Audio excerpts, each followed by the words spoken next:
Next on Life Focus. I'll never forget the night as long as I live, the night that I actually saw Dylan high on synthetics, and I knew that night something had to be done. A new drug on the market. No, this isn't a drug dealer. It's like, okay, looked around me, no one's looking. I'll buy it, and so I bought it, and I took it home, and I loved it. I loved every second of it. It's legal, but can push people close to the edge.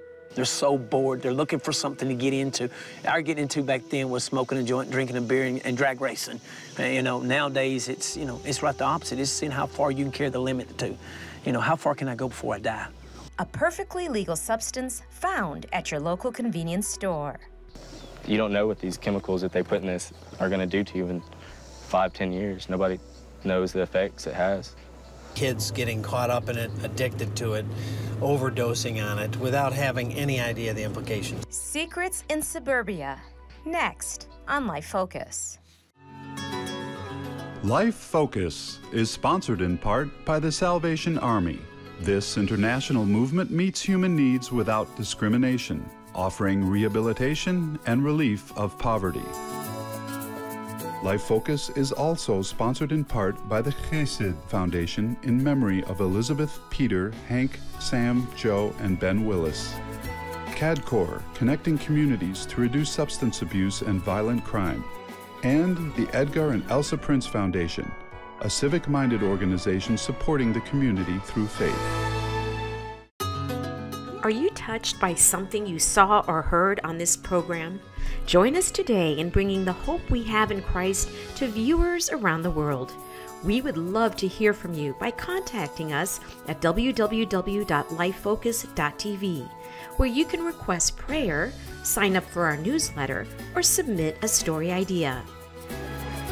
And if you provide a gift of any amount, we will send you this free gift of 101 Bible promises for your every need. Every card offers encouragement to bring you closer to God and find the answers you've been searching for. At the same time, you'll be helping others learn how our prayers to Christ bring solutions to our lives.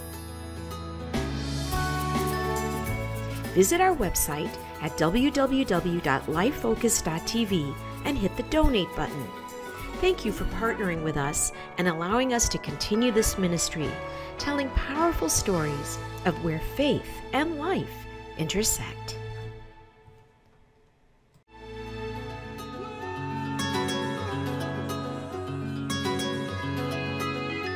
Hello, I'm Dan Meyer. Welcome to Life Focus.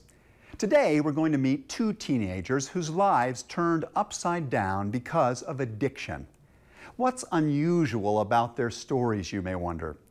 Well, these young men lost control of their lives through convenient, legal, and lethal substances designed to fool parents and to ensnare their children. The little things I would see around the house, I would wonder, why are there ink pens that are empty? Felicia Sparks of Murfreesboro, Tennessee, never imagined these colorful packets labeled incense could have a deadly effect on her son. Never dreamed he was smoking it at all. When I was a teenager, we had incense, but it was just harmless, But these cute little packages were anything but harmless. Me and my buddies would, smoke the stuff and like, man, we got to quit this. And then here we go, smoking it again. 20-year-old Peyton Sparks knew something his parents never suspected. I didn't know when I was going to stop. Those tiny incense packets contained a highly addictive synthetic drug called K2. We had seen a number of very high-profile cases where young people had been under the influence of K2 or spice. There had been overdoses. Sheriff Michael Bouchard from Detroit, Michigan, led his state in banning synthetics, chemically altered drugs that mimic marijuana, also sold as incense, bath salts, plant food, or almost anything found in your home. K2 was one of the earlier names, but there's a million different variants. Basically, it's just chemical compounds that are being used as a drug. I could probably give you 15, 20 different names. I mean, you could make up a name and say, Wow Wow Bam, and that would be a name. Because the drug is not regulated by the FDA, scientists do not know exactly how it affects the body, brain, or behavior. Some of it, you know, people say it's synthetic marijuana, but a lot of the activity and the inducements in the body are more of the like of an upper rather than a downer. Kids could walk into a party store or gas station and at 14 years of age, we're buying this stuff to go out and use it as a drug. Just that easy. I don't know where all of the factories that produce this are. There's no address and location and consumer warnings, you know, with a company to contact on this packaging because they know that they're selling death and it's a huge liability. So most of this stuff doesn't have any origin information. Peyton, who was already in trouble with the law, discovered these alternative drug options beneath the radar of his parents and the police. It was stronger than marijuana or anything else, and I could do it, and it was convenient. Meanwhile, Peyton's parents didn't understand why his everyday behavior changed drastically. They go from being really, really up and in a good mood to being extremely violent. I had several doors with cracks in them where he had, you know, physically probably hit them. All sorts of anxiety and crazy behavior. It would keep me paranoid and keep me up at night. He would think people were coming in the windows.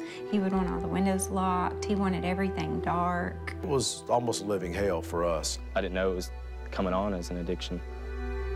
You see young people now that they're emulating an animal because when you take the drug, it causes heart palpitations, it causes delusions. Retired police officer Kathy Hines of Shelbyville, Tennessee, founded TN Zero, a nonprofit organization to help educate police officers and the community about synthetic drugs. It's not just synthetic marijuana, there's also the synthetic form of crystal meth, and that's what's been labeled as bath salts as well. What I saw was you had larger metropolitan cities that knew all about this and had imposed felony laws in their court systems. We had nothing here other than a misdemeanor. Because synthetic drugs don't show up on drug tests, the Sparks did not know how to identify the deadly drug that was putting their son in danger until one night. It was around 11 o'clock one night, and he said, "Mama, I'm dying, take me to the hospital." He had been eating mushrooms, and they call them shrooms. And evidently, you can only eat a quarter-sized mushroom every 2 to 3 days. Peyton ate a half a pack. His heart stopped twice. He was in ICU. He was so dehydrated, they couldn't even do a spinal tap on him. I worried that I was gonna die, but it really didn't bother me. It was just like, you know, I knew that I was gonna have to die one day, and that, you know, if it happened on like an accident, it, you know, it just happened like it, you know. Though Peyton survived that night, it wasn't the end of his addiction. Finally, one day when Peyton became violent, his father, a state representative, had enough. He called the police on his own son. The most difficult part for me was seeing my son in the back of a patrol car. That was hard. I asked the police officer when he got there, I said, "Look, man, I don't know how to, I mean, I've been calling around. I don't know how to get my son any help."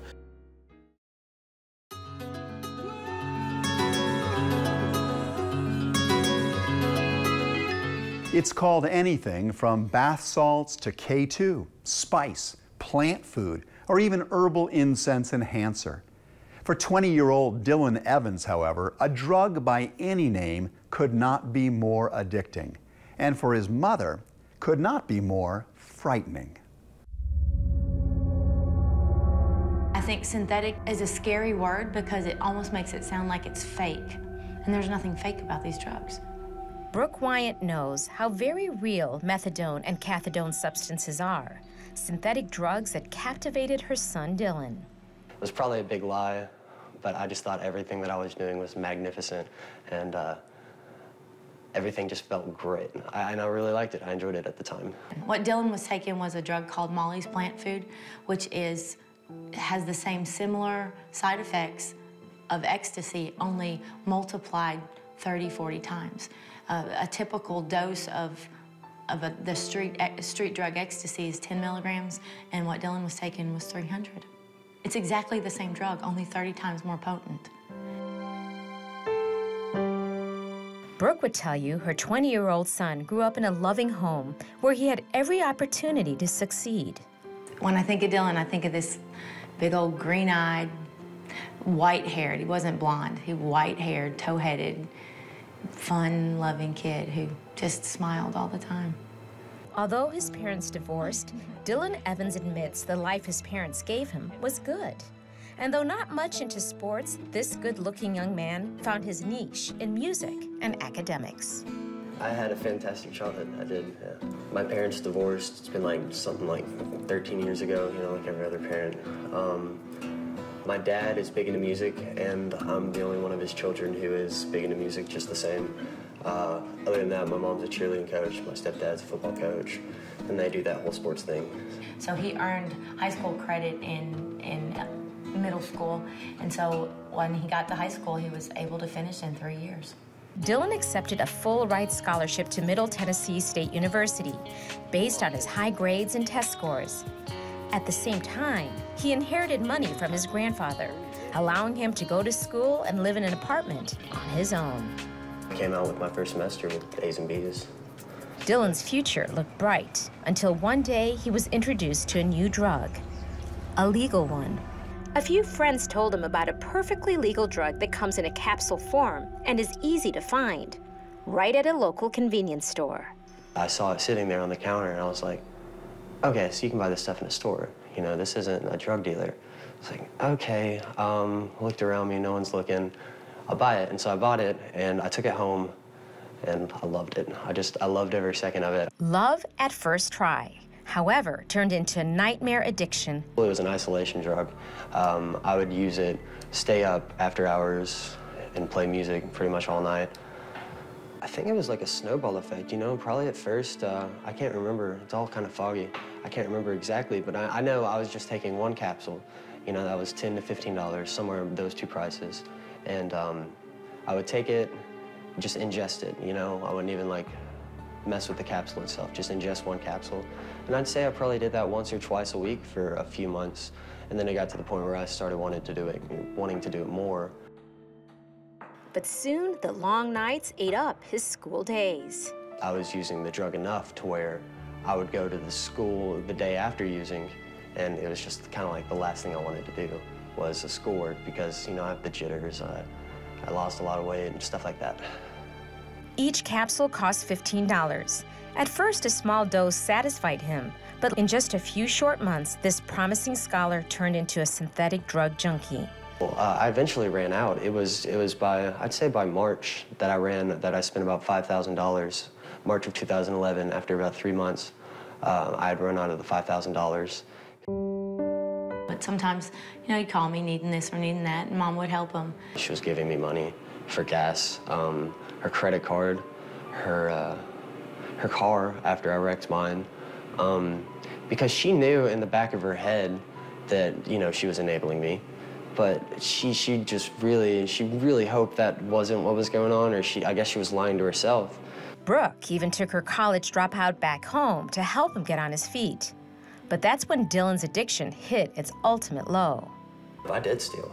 I stole a lot. I stole any money I saw from friends, especially my family. iPods, I spent so much time in the pawn shop.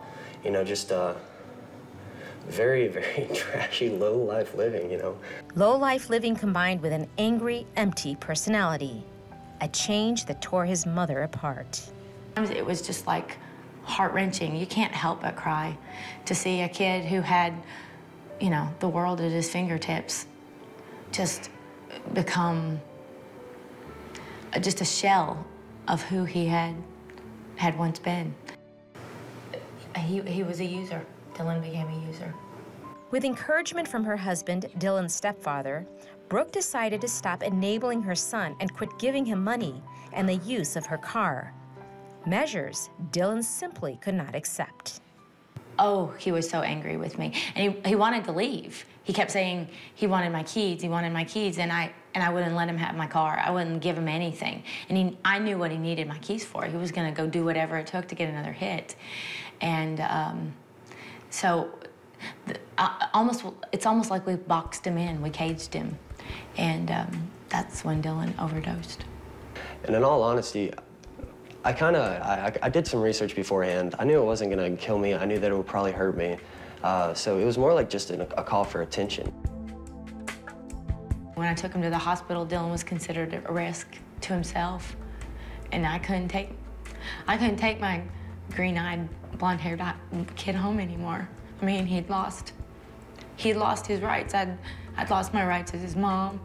And my academic scholar, my little boy who loved to run around, was stuck. He was gonna be put into a psychiatric ward. That night in the hospital, Brooke Wyant resolved that all her well-intended enabling would come to an end.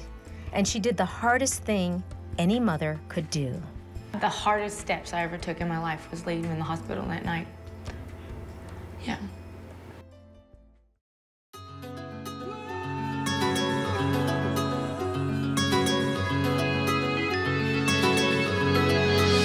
Dylan Evans spent 3 days at a psychiatric unit at a local hospital. Within 72 hours, doctors were ready to release this young man. But his mother knew that her green-eyed little boy was not healed and needed more help. This kid who had spent thousands of dollars on synthetic drugs, stolen from anybody, any way, who had failed outpatient rehab, who had overdosed and been sent to a psychiatric ward, he was all better in 4 days. That's what they were saying. Dylan's parents made the difficult choice of refusing to let him come home. Knowing he needed more help, they gave him 2 choices: live on your own or transfer to a 30-day rehab facility. It wasn't a lockdown facility like the psych ward, and I went in kicking and screaming. You know, I wasn't happy to be there. Because the insurance would not pay for the extended treatment Brooke felt her son needed, she and her husband took out a second mortgage on their home and went into debt. My name is Brooke Wyant. I'm a teacher at Riverdale High School and a mother of 4. I've become very passionate about the problem of synthetic drugs that affect our youth today. Brooke attended her county's beer board meeting, the board that licenses stores to sell alcohol. She urged them to revoke the licenses of store owners who sold synthetic drugs to her son. Our family has lost thousands of dollars to these drugs and became addicted first time. He will tell you that it was a first-time thing. At first I was angry. From my perspective, it's like everything had snowballed. And guilt. I felt so guilty that I had not done what I needed to do to prevent this from happening. Wyant's efforts were successful in preventing 6 local merchants from selling alcohol or synthetic drugs. But the sale of synthetic drugs in the state of Tennessee goes on, and the battle is far from over. While Brooke Wyant spoke out from the concerned heart of a mother, Mike Sparks began using his political position to stop the sale of synthetic drugs in his part of Tennessee. I confronted a market owner last year about this. Let me tell you what this piece of crap was doing. He was keeping kids' driver's licenses, holding them as ransom because they didn't have the money to pay. Here in Murfreesboro County, Tennessee, people live in communities tucked away inside this natural beauty. You come to Tennessee, beautiful landscape, peaceful surroundings. You're thinking perfect place to raise your children. And then I go into a gas station or mini mart, and I see a case that has crack pipes, marijuana pipes, bongs, and then you see these packets of synthetic marijuana or so-called bath salts sitting right there blatantly where anybody can pick it up. And I said, it's not illegal. There is a lot of big busts that take place in this area, but there's a lot of woods. There's a lot of country here. And so there's a lot of meth houses, there's a lot of crack houses. Jay Pope, the executive director of Fresh Start Ministries in Shelbyville, Tennessee, started a program to help young men tear down the stronghold of addiction. Men stay here for 18 months and learn to rebuild their lives. This place is Fresh Start. It's a Christian halfway home. We got here, we're in the Word every morning. You know, we have Bible study morning and night. And during the day, we work and we have a garden out here. We got a 5-acre garden. It gets us out of the world, gets us away so we can get our mind back, just have a clear conscience. Well, we have 3 things that's so important. Is number 1, spiritual. It's all about a spiritual program. It's all about a new walk with Jesus. It's all about a fresh start in life. Second, we're all about work. The Bible says a man that don't work, don't eat. Man that don't plow, don't have a harvest. So we're about a lot of work, okay?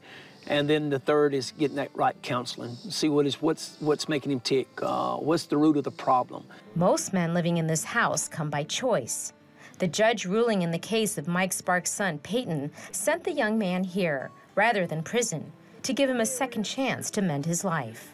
For Peyton to fit in, it was to make a family here, to become a family. And that's our main objective here, is to be a family, to be brothers that love each other, that support each other, to help each other. Unlike other drugs, synthetics can stay in the body for up to 4 months. Peyton felt their residual effects. The first couple months, it was really hard. Like, every day I would smell it, and I was just paranoid. I thought, like, I heard people whisper, and I thought they were talking about me or trying to plot against me. And it was hard, you know. But I knew I was away from it, and I couldn't get to it. And that was the only thing that got me off of it, was being away from it. While in the program, this 20-year-old realized he never really dealt with the loss of his best friend, who had died in a car accident. That was the first time I've really experienced death, and someone that close to me. I didn't know how to take it. I got angry. I really didn't know what to do. Drugs temporarily altered reality and helped Peyton deal with the anger and pain. But out here on the farm, this young man began finding a new way to deal with his past hurts. There you go, there you go. Good job. Hard work on the farm and plenty of horse therapy. Riding horses, I mean, it's really peaceful. It'll teach you patience. You know, at first I had kind of a fear of horses. It made me break that fear real quick, so. We believe out here with a horse, it's 51-49. The 51's the man, 49's the horse. And if you'll work with that, the horse will work with you. It's about trust. It's about not being scared, you know, getting rid of the spirit of fear. According to Pope, being away from drugs, away from home, and closer to nature grounds these young men. Drop your heels down a little bit, Peyton. He's been right there with us. He just encourages us that we can do something, that, you know, that we're not going to be some drug addicts, that, you know, that's all we thought we were going to do.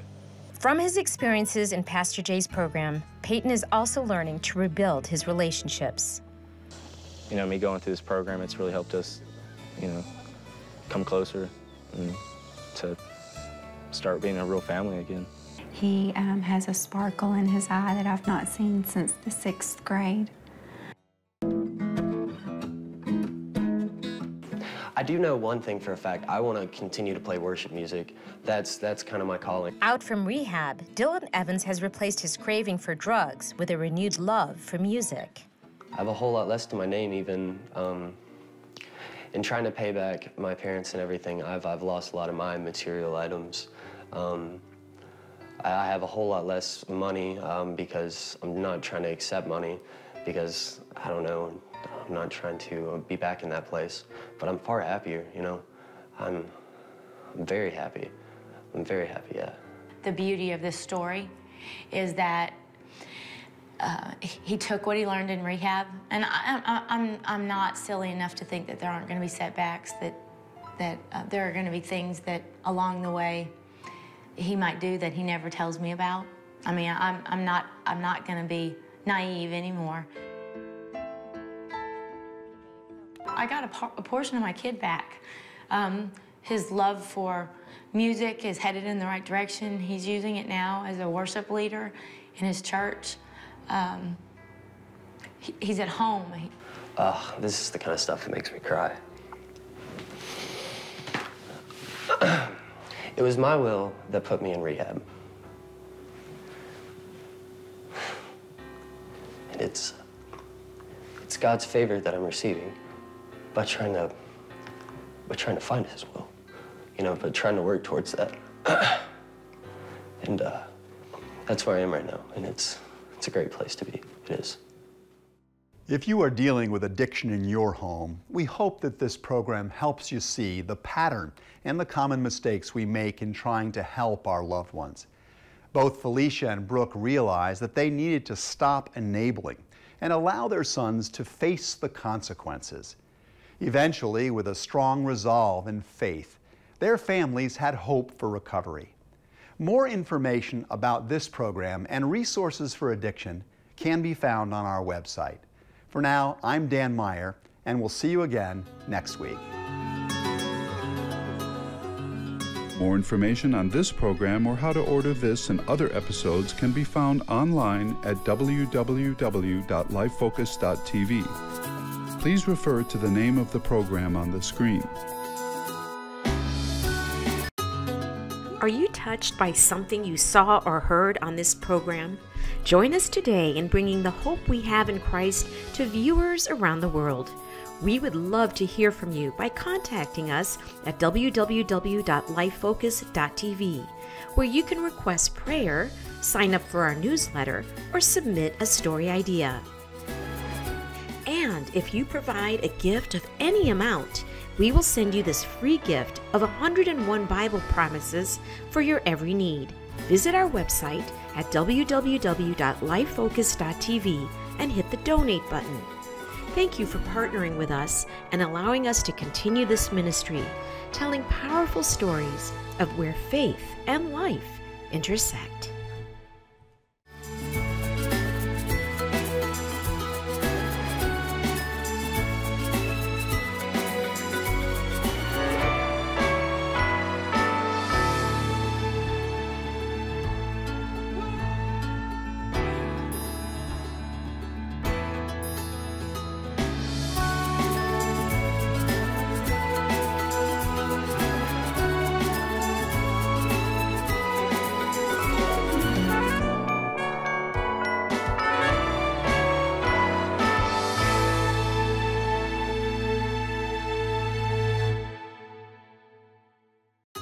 Life Focus is sponsored in part by the Salvation Army.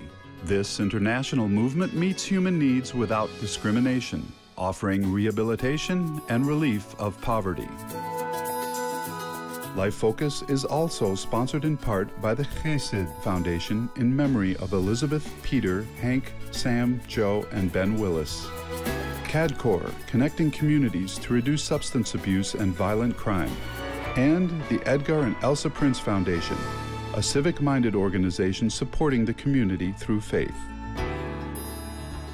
Pricing and ordering information for a DVD copy of this program are available on our website or by phone. The title of today's program is on the screen.